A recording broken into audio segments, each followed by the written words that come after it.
Hello everyone, assalamu alaikum. Welcome to Raisa Parisas activities. So আজকে আমি আমার যে রান্নাটা আপনার লগে শেয়ার করব।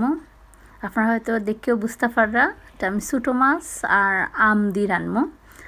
আমি সফো গেছিলাম দেখি ছোটো ছোটো খাসা খাসা আম আইছে। সো আমার হঠাৎ ইচ্ছা করলো যে খাসা আম দিয়ে আমি ছোটো মাছ রান্ধি। সো ছোটো মাছ রান্নার লাগি আমি লইছি একটা পেঁয়াজের কুচি কুচি করে কাটিয়া আর আম কাটছি স্লাইস কইরা ও একটা রসুনের কিউব আর কাঁচামরিচ আর আমার আরও লাগবো 2 চামচ মরিচের গুঁড়া 1 চামচ হলুদের গুঁড়া আর 1 চামচ ধনিয়া গুঁড়া আর আমি লইছি 2 টেবিল চামচ তেল। আমি এখন তেলের মাঝে পেঁয়াজ কুচি রসুন আর পরিমাণ মতো লবণ দিয়ে এটা ব্রাউন কালার হওয়া পর্যন্ত কুক করবো। চেষ্টা করবো যাতে পেঁয়াজটা বালা করে কুক হয়, মানে একবারে পেস্ট হয়ে যায় বালা করে। আমি থোড়া থোড়া পানি অ্যাড করি যাতে মশলা জ্বলে না, আর মিডিয়াম হিটে আমি কুক করাম। নাড়ি সারি দিলাম আর থোড়া পানি অ্যাড করছি। এখন ডাকিয়ে রাখি দেই। 5 মিনিট বাদে আমি চেক করলাম আমার মশলাটা ওই আইছে, তখন আমি আমার গুঁড়া মশলা সবটা অ্যাড করছি এটার মাঝে। ছোটো মাছ তেলেও রান্ধি না এখানে আমার কাছে সবসময় ভালো লাগে।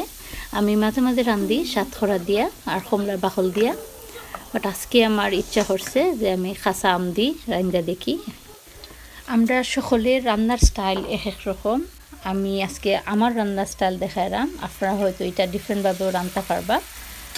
আমি কোনো প্রফেশনাল কুক নাই, আমি জাস্ট আমার এভরিডে লাইফও যেটা রান্ধি ওইটাও আমি আপনার লগে শেয়ার করার চেষ্টা করি। সো আমার মশলাটা বুনো হয়ে যাচ্ছে। এখন আমি দিলাম মাছ, আর মাছ মশলা মাঝে দিয়া এটা একটু নাইরা সাইরা দিব।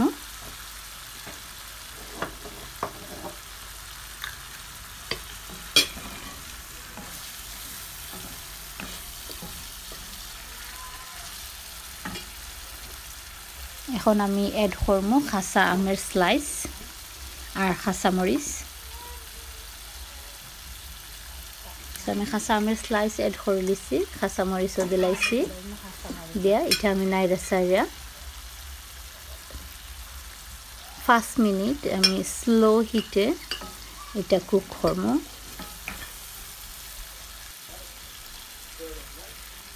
আমি ডাক্কা রাখি দিলাম 5 মিনিটের লাগি। 5 মিনিট পরে আমি অ্যাড করব পানি। সো আমি 1.5 কাপ পরিমাণ পানি এটার মাঝে অ্যাড করছি। আপনারা আন্দাজ মতো পানি অ্যাড করবা, বেশিও নয় কমও নয়, এটা সমান সমান যাতে থাকে পানি। সো আর 10 মিনিট আমি মিডিয়াম হিটে এখন কুক করব, আর 10 মিনিট পরে ইনশাল্লাহ আমার কারি এটা রেডি হয়ে যাবে গি।